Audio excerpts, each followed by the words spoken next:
Bergen Catholic's first Tournament of Champion appearance. The 2-seed advances to the final. Saturday, we'll face the winner of the ensuing game, Bridgewater-Raritan-Pingree. Story of the game, come back in the second half, pitch a shutout, and Matt, we'll start with you. Defensively, what was the key? I know you guys started keying in on where they were attacking from behind net. How would you describe the strategy and execution to shut them out in the second half? I mean, yeah, the whole game they were trying to get us in an invert where they have one of their middies against one of our short sticks behind the cage. And at the beginning of the game, it was working because we kind of were flustered by it. Didn't know what to do against it. So in the second half, we settled down a lot. We were able to force them to areas that they didn't want to go. And when they take the shots, when they're in those low angle areas, I know where the ball's going. It makes it a lot easier to make the save. So I commend my defense for that.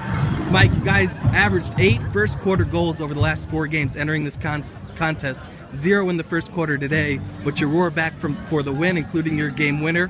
What started opening up for you guys on the offensive end to just come back and put it away? Yeah, just moving the ball faster and not being afraid to shoot. You know, there's a lefty goalie. That was something we weren't very used to, and not being afraid to shoot, knowing where to shoot, and moving the ball fast.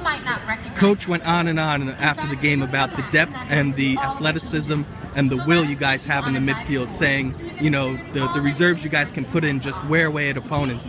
If either of you guys want to answer this, that's fine. Just thoughts on the ability and just the overall, just what your midfield's able to do, even against elite teams like this. Yeah, we have 2 full lines of top middies in the country and in the state. And when you have that many athletic, speedy guys, you know, it's just hard to beat. And especially when they have endurance and they want to play, they want to win, that's going to be tough to beat.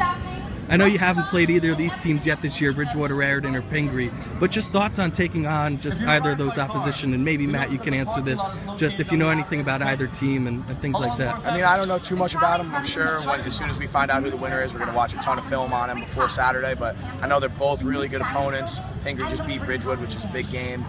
Bridgewater Raritan's undefeated, so I think they're ranked like 13 in the country or something like that.